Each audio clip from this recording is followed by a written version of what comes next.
trauma gak ada ya? Enggak. Gak ada jargon-jargon. Enggak. Masa kudu hati sih? Biasanya ada Don.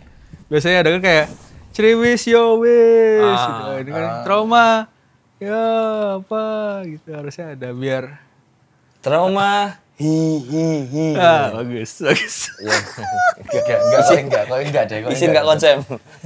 Nek Sam gak isin gak apa-apa, tak kayak ini. Opening kayak gitu nih, tak kayak sih. Ngedit kurang hi.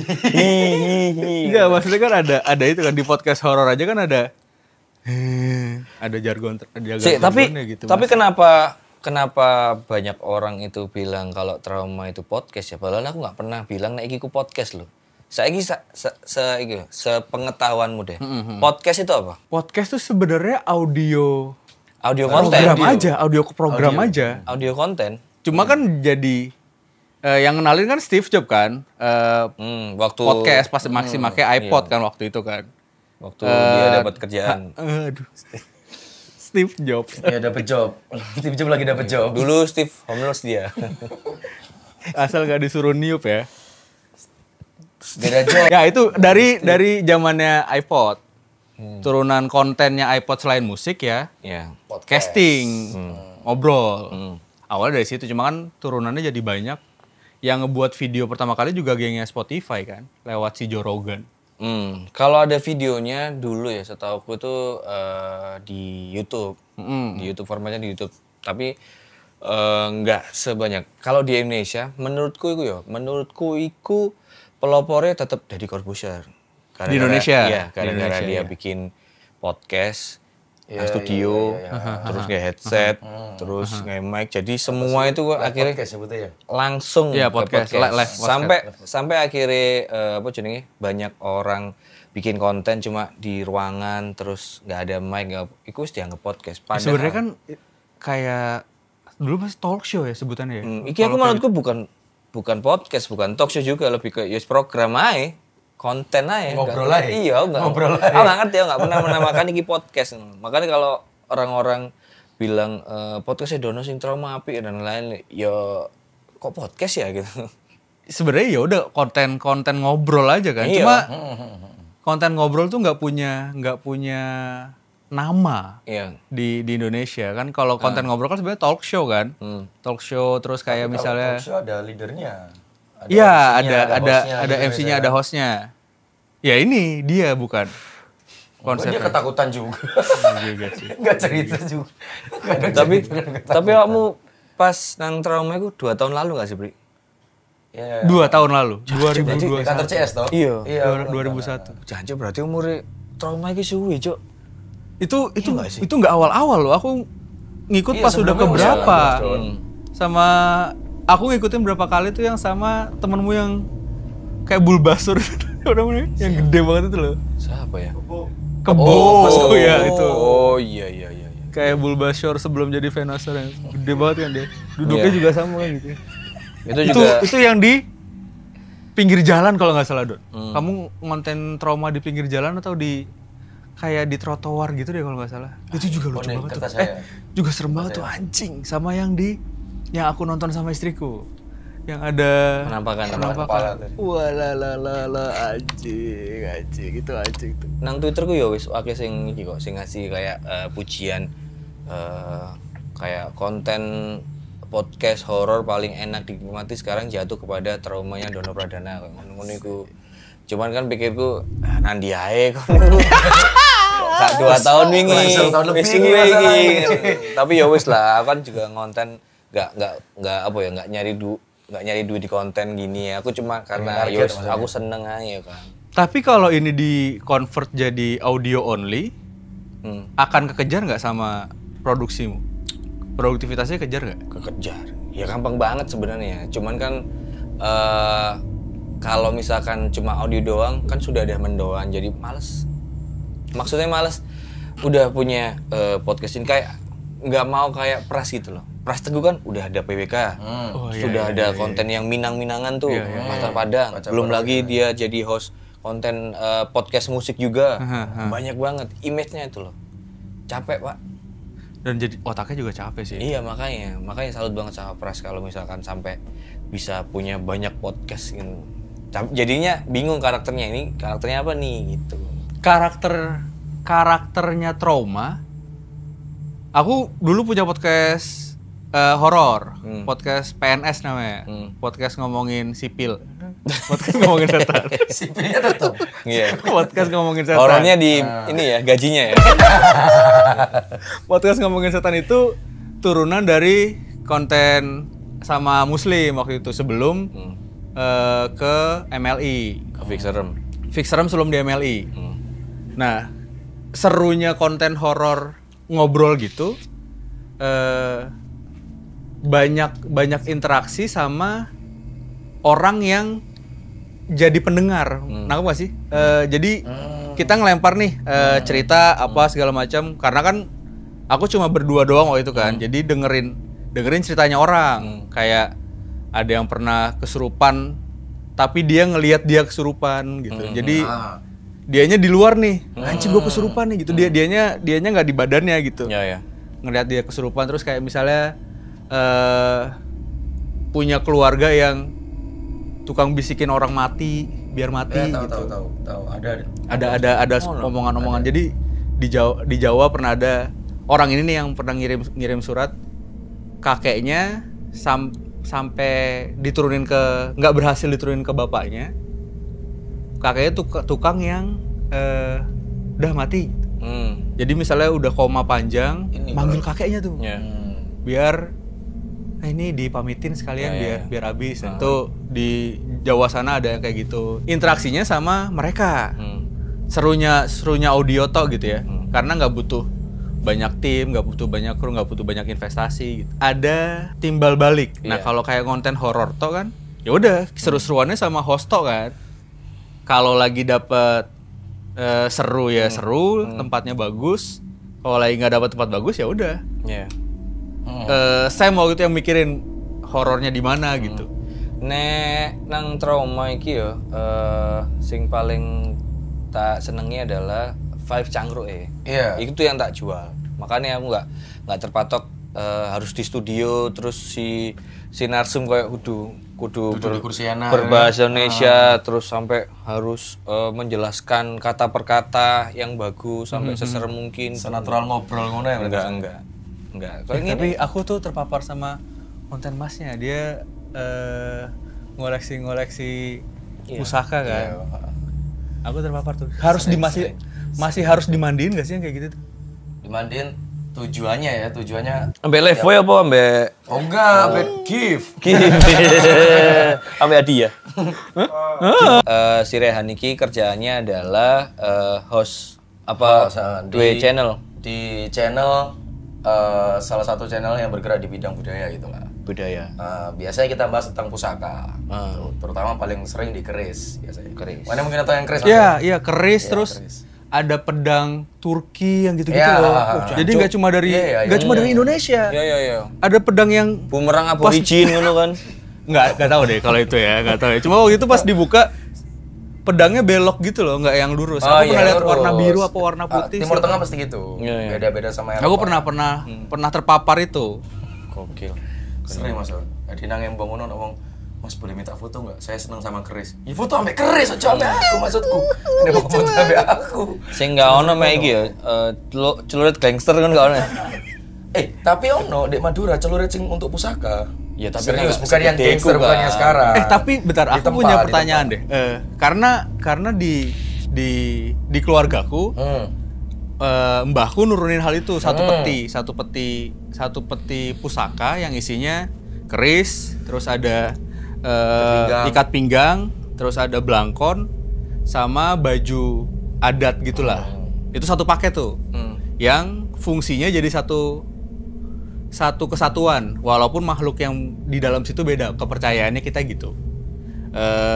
Mbahmu duwe sak peti. Satu peti diturunin ke aku waktu itu. Cuma karena satu peti itu isinya satu set itu Mas. Satu set Mas. Oh, satu set pusaka. Saya tambahmu Jack Sparrow aja. Enggak, sing gua peti mau Jack Sparrow tok Mas. Itu ceritanya gitu. Jadi sampai akhirnya diselesaikan, disudahi supaya nggak turun terus sama almarhum Pak Leko yang percaya nggak percaya sampai jadi almarhum gara-gara hal itu gitu. gara-gara menyudahi hal itu. Di aku sendiri nggak percaya gitu. Aku pernah hands on, pernah pegang barangnya. Bukan barang yang tua banget. Karena kan kalau kita percaya sama keris kan sebenarnya molding kan, cetakan yang dibuat kembali ya nggak sih? Nah itu yang mau aku tanyain kan, kalau kita bilang keris peninggalan Empu X misalnya, berarti kan harusnya barang tersebut sudah rusak sekali gitu kan, maksudnya hal yang tidak dirawat dengan baik kan, besi sekeras apapun juga pasti keropos, pasti rusak gitu kan. Waduh. Itu berarti kan taruhlah dari abad 14, dari abad 13 masih awet, atau memang sudah dibuat kembali sama orang berdasarkan hal tersebut, itu kayak gitu gimana sih maksudnya? Kalau yang kamu pegang nih, yang ada di rumahmu. Ada, sampai sekarang empu yang buat tuh tetap ada, Mas. Yang zaman dulu tuh empu nggak cuma 2-3 gitu. Keris mungkin kalau dulu kayak handphone gitu ya, jadi semua orang punya. Tetap ada yang buat, tapi kalau dari yang era yang lama tetap ada juga yang terjaga. Contoh nih, runtuhnya kerajaan ini. Nah, pusakanya kekubur dalam tanah. Karena nggak ada yang megang, nggak ada yang apa, ya tetap di situ. Jadi kalau suatu saat ada yang nemuin, ya kondisinya kayak gitu. Jadi tetap bisa kayak gitu. Nanti kondisinya dalam keadaan. Jadi bukan semut ya. Taruh misalnya nemuin keris tersebut gitu ya, keris tahun 1413 misalnya. Pasan gua kena. Pasan ngomong dewe aku. Keris tahun 1413 gitu misalnya. Tak pikir dibikin moldingnya lagi. Ada, jadi ada yang namanya dapur kan. Oke. Jadi keris itu ada 2 yang dilihat biasanya, dapur sama pamor. Pamor tuh yang gambar. Ya. Dapur ini perwujudan keris itu. Nah itu sudah ada bukunya, dan kalau mau dibuat lagi harus mengikuti pakem itu. Iya. Karena dibuatnya ada alasannya gitu. Ya lekukannya, terus kenapa benar. kayak gitu. Jadi kalau sampai dibuat sampai sekarang pakai tetap. Terus kalau keris berdiri, nah kamu pernah lihat keris berdiri belum, Mas? Keris Pati. Pasan gua kena. Itu keris berdiri. Aku tuh dipamerin sama orang. Nih Mas, pas zaman masih jadi dukun kan pasti isi DM-mu, emailmu aneh-aneh semua kan. Ada orang berobat, ada orang apa. Ada satu email yang isinya ngasih unjuk, Mas, monggo dipilih, boleh langsung diambil. Keris berdiri ada 4 biji gitu, Mas. Itu ada isinya atau memang punya keseimbangan tertentu karena Iku jaga nggak sih? Pakemnya keris. Enggak,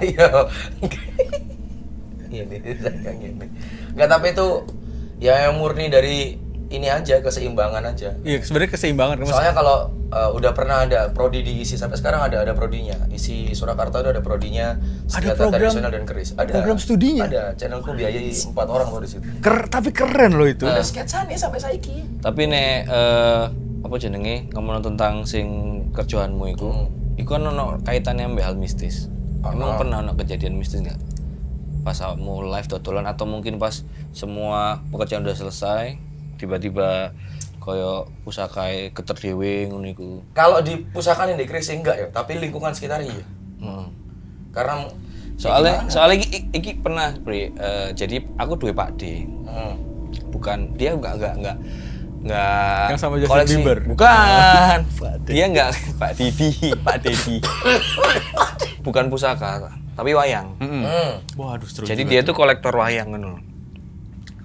Rumahnya nggak gede, cuman dia punya ruangan khusus koyo apa jenenge. Jadi ruangan itu sini wayang-wayang tok. Jadi dibentuk koyo model wayang. Jadi ono apa ya, kayak pohon pisang sing digawe itu, terus apa jenenge, ada gamelan dan lain-lain gitu, terus ono wayang-wayang. Suatu hari pas aku lebaran main ke sana, diceritain Pak D iki seneng ya turunannya gara-gara si bapaknya dia. Bapaknya dia iku seneng wayang, terus dituduh secara wayang, akhirnya dia cintai wayang. Tapi dia nggak pernah mau ngambil apa jenis kayak kerjaan, aku pengen jadi dalang enggak. Terus akhirnya pas dia jadi kolektor wayang itu sampai akhirnya terobsesi. Wayang paling kuno, wayang paling apa jenenge antik, unik, wayang paling sing serem itu dia tuh punya. Terus suatu hari Pak Deko pernah cerita, jadi ada temennya dari luar kota itu nginep di rumahnya. Ya wes.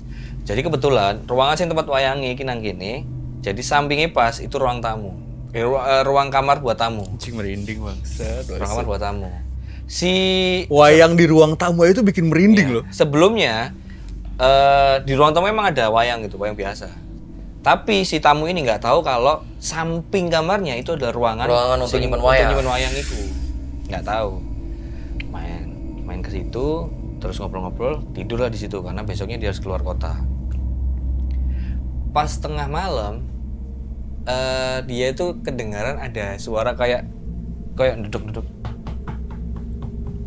Kau ngerti wayang kan dalang kan ono sing dok ngono kan. Kakinya ini kan iya itu boleh dok gitu. Terus dia kebangun, siapa yang dia buka pintu. Siapa yang kok nggak ada orang? Ya wis ditutup. Udah gitu. Nggak lama ada suara kayak kelintingan gamelan. Wah anjir. Suara-suara gamelan sing mulai ada kayak ada kecapinya kling itu. Itu kecapi toh sing iku toh. Ya iku kayak itu. Siter kalau orang Jawa bilang namanya siter. Siter. Ada suara itu lengkap. Sampai dia ngira iki kayaknya di luar ada orang lagi tanggapan dipikir. Tapi makin lama kok suaranya kok enggak, ini kok nang ruang sebelah. Dia bangun, terus nang tembok iku dirungokno ngene, deng. Anjing. Sepanjang dia dengerin, yang dia dengar adalah iki suara wong wayangan tuh. Ono sinden-sinden lengkap gitu loh, ono suara gamelan. Terus dia kaget kan. Wah, kok ada suara wayangan. Dibuka lah dia pintunya. Dia buka pintu, terus dia lihat ke arah depan di ruang tamu sing nanggone wayang di tele iku. Jadi ada orang pakai baju Jawa lagi ngeliatin wayang itu. Diem tok wis deloke wayang ini tok iki. Terus sampai dia gak diparani, gak disamperin. Terus dia ngerasa iki aneh iki duduk penghuni sini iki. Karena nang omahe Pak Deku cuma Pak Deku, Bude, ambek dua masku. Bukan orang yang dilihat selama dia di rumah itu maksudnya. Bukan. Iki orang bedo iki. Akhirnya selama dia di kamar itu, dia nggak berani bangunin Pak Deku, dia nggak berani nelpon Pak Deku. Ya wis nang kamar gak turu, tapi sepanjang malam dia dengerin suara wayang. Teror banget sih. Itu berhenti sampai menjelang sholat subuh. Ya. Baru intensnya baru pelan-pelan hilang. Paginya dia langsung pamit, nggak cerita, pamit pulang. Pas keluar kota, terus dia telepon bilang kalau semalam ada kejadian itu. Terus Pak Deku minta maaf gitu, nggak cerita. Gitu. Oh, buat Pak D udah biasa. Pak D udah nganggep wah ada festival nih, ya udah kayak pesta pora aja. Oh, hari ini yang ternyata pakai baju Jawa ucup pop makin karaoke. Nah, nek sing apa jenenge? Di tempat pusaka itu apa kayak gitu? Ya memang beberapa. Sorry, itu kantormu itu emang bener-bener ada ruangan khusus nilai pusaka-pusaka ya? Ada. Jadi kayak iki lho aku bayangno kayak apa jenenge? Kon ngerti paranormale Conjuring sing nyimpen alat-alat oh iya. Ada ruangan khusus nyimpen. Gini, tak jelasin sih. Mungkin denanya sih ya. Ini 3 lantai. Lantai pertama ini untuk aktivitas orang-orang biasa, kalau tamu ya di situ dan lain-lain. Aktivitas kedua ini ruangan anak kerja. Nah, itu tempat untuk nyimpan pusaka. Keris itu ada satu tempat gitu, khusus nyimpan keris-keris untuk yang mau kita lelang atau gimana. Terus di luar itu ada lemari etalase-etalase yang isinya benda-benda ya kayak senjata yang udah dulu banget. Senjata ini ada senjatanya suku Nias yang katanya headhunter, ingat gitu lah, mandau dan lain-lain. Mandau. Banyak, hampir semua senjata tradisional ada di situ. Dan pasti kuno. Dari dan Sabang sampai Merauke. Iya, ada di situ. Dan pasti tua. Dari zaman dahulu. Yang nggak ada cuma senjata makan tuan. Aduh. Ono kok enak guyon niku. Sempet ati blunder soalnya Mas iku. Ada pokoknya gitu. Nah, di lantai 3 ruang buat anak-anak apa ya yang kayak admin, bagian pengiriman dan lain-lain. Studio di lantai 2 situ. Lantai 2 situ. Di lantai 2 ini pokoknya isinya full pusaka lah gitu lah. Kalau orang nggak biasa masuk ke situ pasti ya kayak bingung, pusing atau gimana, pastilah. Ya. Masuk sih. Gini Mas Tun, aku yang percaya ya, di keris, di pusaka, di apapun itu, soal setan itu nomor sekian menurutku. Energi pasti ada. Energi pasti ada bro. Nggak cuma di pusaka lah, semua barang dari alam kayak ada. Setuju. Saya malah nang hutan rasanya beda sampai nang kota kan. Nah itu energi alam menurutku. Ya emang kayak gitu. Ambience-nya, environment kayak ngono. Nah kayak gitu. Dari situ. Kalau dibilang pusakanya ada atau enggak, kalau mistisnya beberapa cerita ada. Tapi kalau di situ bukan tentang kerisnya, bukan tentang pusakanya. Tapi emang ruangannya yang serem. Oke, apa ceritanya? Di situ yang pertama sih deh, aku pasti live streaming di YouTube ngobrol-ngobrol gitu, nonton cokung ini. Terus ini ceritanya di luar. Aku pernah lihat live streamingnya, jadi kebayang nih. Aku di kepala aku pernah nggak live gini. Terus itu di lantai 2 kan, tapi ada di bagian luar Mas Don. Jadi ada yang outdoor ngono. Ada outdoor buat orang-orang nongkrong, tapi pas itu aku di situ. Kayak ada balkon itu, 2 gitu, 2 gini. Ini outdoor gini, terus ada 2 gini. Nah, balkon di luar sini. Aku lagi live nih di sini nih. Ini balkon yang di luar. Ngobrol-ngobrol terus ada kursi besi. Tahu kursi besi enggak? Kursi besi biasa gitu ya biasanya. Yeah. Ngobrol-ngobrol terus dia gerak gitu. Sret gitu. Awalnya denger doang. Sret. Oh, porek. Ambek kocokku. Apa? Gak ngerti. Terus bunyi lagi. Sret. Baru ngelihat ternyata kursinya gini. Sret. Gimana menjelaskan fenomena itu? Gak ada angin, yakin 1000% demi Tuhan gak ada angin. Walaupun angin gerakin kursi besi gimana, coba. Itu sing biasa Pak. Ya mungkin angin duduk. Tapi gini, di jantung. Tapi aku jelasin itu ya. Jadi aku diajarin sama almarhum tentang almarhum siapa? Almarhum B.J. Habibie almarhum Pak Leku yang itu. Yang nemenin perjuangan lah. PDI. Kita aku dan dia, kita nggak percaya ada arwah gentayangan karena yang udah meninggal langsung pindah alam.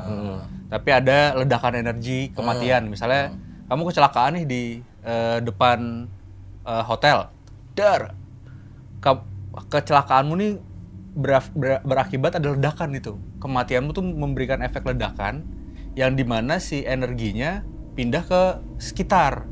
Jin-jin sekitar bisa menyerupai ledakan tersebut. Jadi udah bukan arwah gentayangan ya, tapi efek dari energi yang dihasilkan sama dihasilkan sama si kecelakaan itu. Yeah.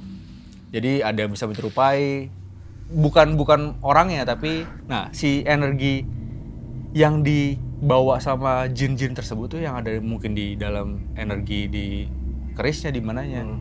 Levelnya tuh jauh tuh sampai ke bisa gerakin barang. Kayak misalnya level 1-nya tuh niup-niup misalnya. Level 2-nya bisik-bisikin, level 3-nya bersuara. Misalnya level sekian tuh baru gerakin barang. Berarti sebenarnya ada kumpulan energi yang mungkin menjadi satu nih, jadi satu kesatuan yang besar gitu yang bikin orang awam juga pas masuk jadi udah berasa gitu ada sesuatu di sana karena mungkin simultannya banyak energi ini jadi satu karena mungkin udah satu tongkrongan gitu ya, udah akrab jadi satu dan itu bisa gerakin energi itu. Karena buat sampai bisa gerakin barang itu susah banget, maksudnya butuh satu energi jin yang emang super kuat gitu ya, raja jin gitu misalnya, sampai dia atau udah berkumpul jadi satu bisa gerakin barang. Itu buat nyampe ke titik itu tuh buat si makhluk itu hampir nggak mungkin loh sebenarnya. Apalagi ngebunuh tuh udah hal yang paling tidak mungkin lagi tuh. Ono cerita lebih kompleks itu kan, tadi ada suara gerakin sama ini kira cerita lebih kompleks. Itu lanjutannya sing pertama iku. Cerita alami dewe posisinya gini. Aku harus ngelebur satu editan lah ceritanya. Banyak kuat ya kalian di ruangan itu ya. Aku ngebayangin. Aku karena terbiasa, 3,5 tahun di sana Mas. Terus kayak ngono setiap hari. Ini kayaknya aku udah 3 tahun kerja di situ terus baru ngalamin ini. Ambek pesojuannya. Lebaran main ke sana, antik, unik, wayang paling sing serem itu dia tuh punya. Terus dia kaget kan. Jadi ada orang pakai baju Jawa lagi ngeliatin wayang itu. Lagi ngalami hal iki, aku udah lembur sak kerjaan desain pas iku. Arek-arek mulai kabeh. Aku lebar kejadian ini 1:30 kok. 1:30 karena aku order. Bengi. Isuke iku karena aku kudu wis kejar tayang lah ceritanya.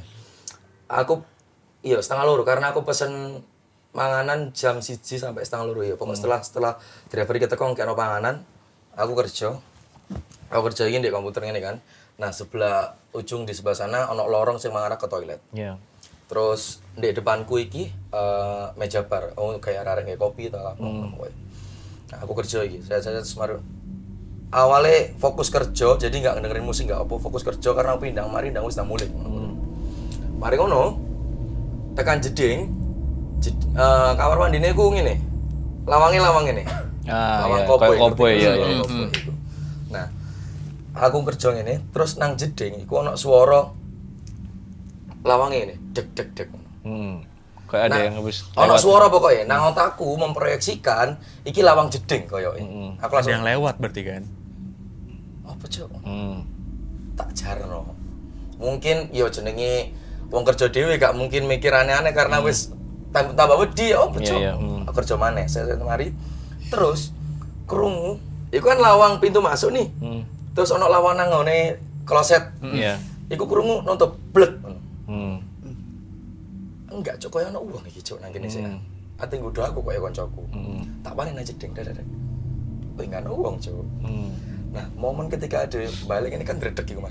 Ojo noleh mburi, ojo noleh. Karena ketawar ojo kan uang ternyata. Kan uang. Ngentot lah. Mari ngono. Lu nang kursiku maneh des. Nang otakku nyetel lagu, Bro. Nyetel musik. Ile banget aku nyetel pas iku Passenger, letterku. Only know you've been high. Kancane kerja kan enak kan iku. Saya krungu suara flash, Pak. Weh, aku mau ngono. Weh, sopre. Ngono kan aku. Mari, setelah itu bunyi wastafel. Bayang no, iki sak runtutan berarti maksud. Ono wong sing mlebu, nutup lawan jeding, nge-flash terus WC. Berarti ono koyo kejadian sedang bukan ngising talapon nang kono kan berarti kan. Wah anjing gak masuk akal iki mulai wisan. Terus lawang sing koboi iki mau muni maneh. Dek. Anjing tak toleng ini, Cuk. Aku kontrol di utakku timbang aku tambah dredeg. Tak ganti lagu nih, Cuk. Sing lagu lebih banter. Tak ganti Unholy Convention, Pak. Lagu Heaven Sevenfold. Ngarep maneh des santai. Tambah lama dia itu kayak semakin pengen diperhatikno. Si aku nggak tahu apa ini namanya. Dia itu kayak pengen tambah diperhatikno ngono. Karena dia memakan ketakutanmu iku mau. Koyo menang ini terus mari ngono ono muni ku nang tembok tapi koyo ngene munine. Iya. Aku ngerti, kon pengen aku noleh kan. Gak rem, aku pengen aku noleh kan. Ngono ngerti gak sih? Delok didik ngono. Kon mek pengen kudu aku cuk, kudu aku ngene. Katelek wae ndelok nang ngarepku. Nampak nang ngarepku nang ning jero ati. Aku gak ngerti dek nggih bos apa cuma aku nang jero ati ya. Mari ngono, gelas persis ndek ngarepku iki. Muni diketing tapi gak nggae sendok. Muni ngene. Ting. Enggak diketing, muni ting. Gawe kuku nang utekku, Pak. Terus wis. Iya kok kon lancen ono tapi njaluk tolong aku kerja iki, gak usah digarai. Aku sampai ngomong ngono. Mbak ucapno iku. Tak ucapno, aku kerja gak usah digarai. Emang sekuat apa sih kon? Di sebelah kanan iki. Jadi tempat aku kerja di sebelah kanan iki itu adalah iya itu yang sebelah depan sana, yang belakang sini, belakang ruanganku itu ruangan untuk nyimpen pusaka-pusaka sing masterpiece ngono tua-tua yang ngono iku. Ono suara ini. Tak sip mundur aku balik rumah jam 5:30 tak kaksa. Jancuk. Bangsat kon rehan asu merupinin cuk. Itu sopo ono uang gelem muni. Wah, ngono. Kan aneh sih maksudku dan karena uang aku yakin 1000% karena uang. Emang udah itu. Aku sampe ngomong nang kancaku delokno CCTV po aku lapo, Cuk. Iya kok ngono aku. Nanti aku. Udah tak sih sekali aku, Cuk. Oke.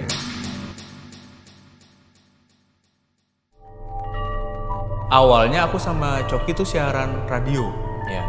Judulnya Jangan Dengerin Sendiri. JDS di OS Radio. Tahu. Jangan dengerin sendiri. Sebelumku adalah orang yang namanya kita selalu pakai nama samaran lah. Ada Jaladara sebelumku. Aku Ranu waktu itu makanya. Makanya akhirnya nama dukun tuh Ranu terus. pada saat menuju transisi dari Jaladara ke Ranu itu Jala masih ikut. Jala ini perempuan Jala, apa? Sosoknya perempuan, orangnya perempuan. Orangnya perempuan. Jadi ya udah paranormal sebelumnya lah, dukun sebelumnya tuh Jala tuh masih ikut buat jembatan lah sambil ngenalin aku posisinya. Jadi ada satu konten yang sampai akhirnya menurut Jaladara, udah nih gue selesai ya. Either selain kontrak adalah dia sudah nggak kuat karena sering diganggu akhirnya. Jadi dia tuh tipe yang gue bisa ngeliat tapi gue nggak mau ganggu mereka. Nah, aku tipe yang sebaliknya kan, kita ganggu, kita usilin. Kadang makanya jadi petaka sendiri buat aku sama anak-anak ya gara-gara boleh nggak di sini? Kata siapa tidak boleh? Kita gas aja kalau aku sama anak-anak gitu kan.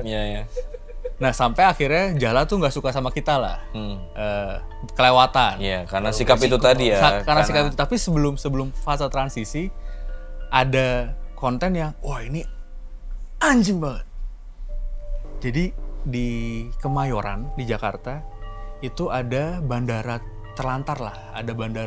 Dulu ada bandara Kemayoran, salah satu bandara internasional pertama di Jakarta.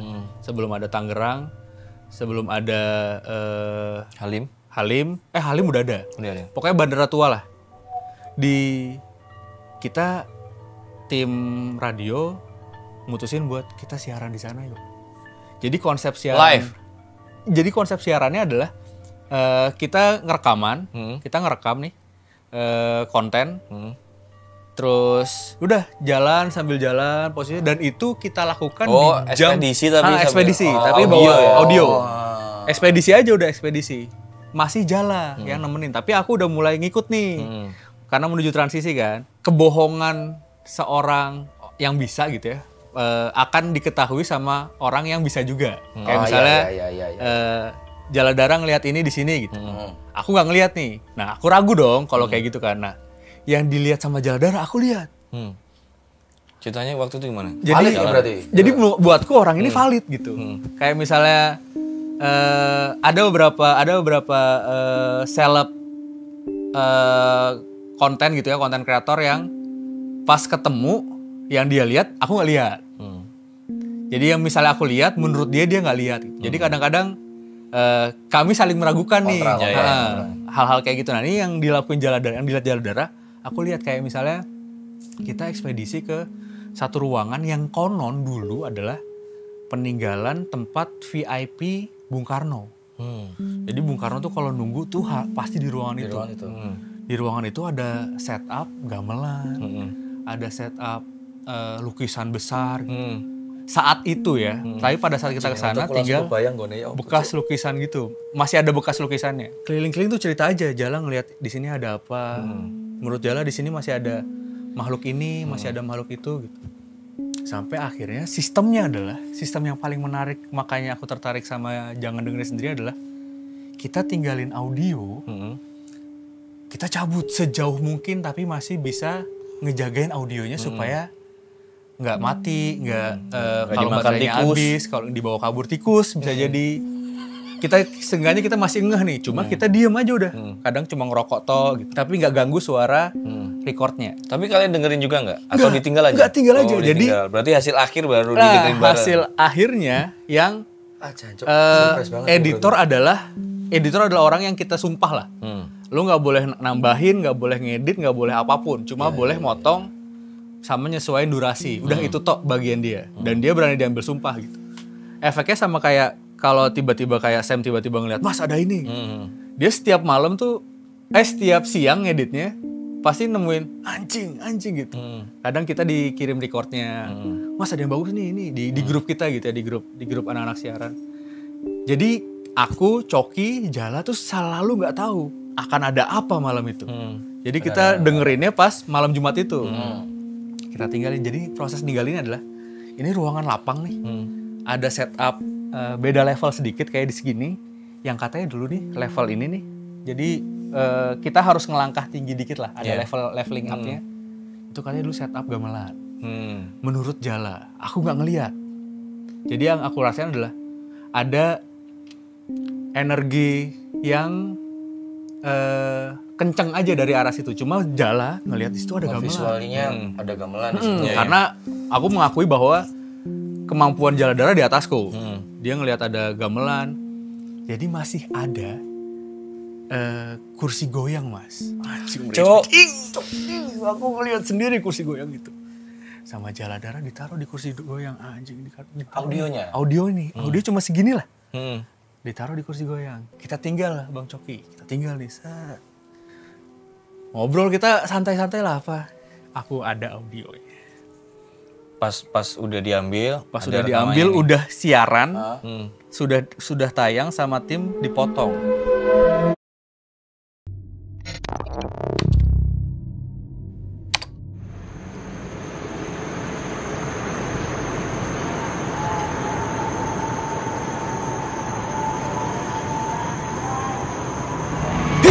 Nyinden, Cok. Itu kontennya. Kursinya goyang, Mas Don. Kursinya goyang. Kursinya goyang, Mas Don. Teriak, anjing merinding lagi. Editornya teriak siang itu. Anjing. Dapat. Nggak dikasih di grup Apa sih kita. kayak konten gini sampai di Mas Don? Nggak dikasih ke grup kita. Merindingku sampai nangdas, Cok. Cok. Asli ini asli ini the best banget ini. Sumpah ini anjing banget sih ya, Mas.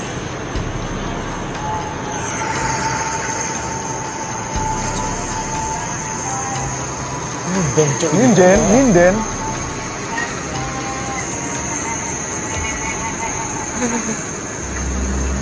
Kursinya.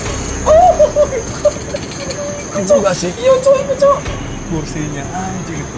Ini si merinding, aku pasti merinding kalau muter itu. Jadi posisinya kursi goyangnya wes koyo reot ngono. kursi goyangnya tuh menghadap levelnya. Jadi level yang kata si Jala itu tempat main gamelan. Jadi kursinya Bapak kalau lagi nunggu dihibur sama orang-orang itu. Jadi Bapak duduk nih, itu gamelannya. Jadi seakan-akan si kursi ini ada orang, terus dia ngeliatin pertunjukan itu. Anjing, terus menikmati musiknya dia gini.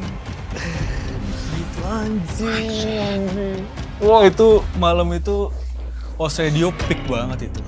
Ayo suara. Teko lirik kok delirium enggak kan?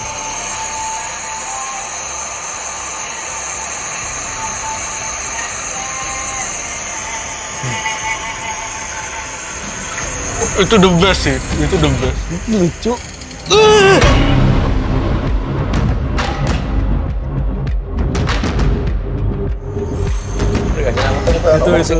Itu gokil. Bagian tergokil di salah satu konten. Amin tau merinding sampai ndak. Iki merinding. Ini merinding pasti merinding itu. Kita yang abis, yuk ambil lo audionya, udah ambil aja. Kita lanjutin keliling, pulang dengan happy santai. Pas udah dengerin di malam Jumat dengerin itu baru ke-recall semua tuh kejadian yang kemarin syuting, kemarin record. Iya. Kenapa lihat ini? Kenapa ada itu? Anjing.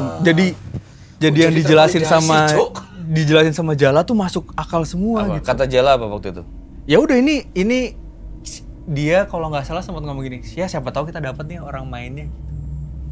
Jadi naro tuh set yang ditaruhnya di kursi itu lagi set. Dia tahu banget gitu kayak. Terus si Jala bilang apa kondisinya? Itu siapa? Yang ini siapa? Ya itu udah dijelasin sebelum kita ninggalin record. Dijelasin dulu. Anjing dingin banget lagi jadi.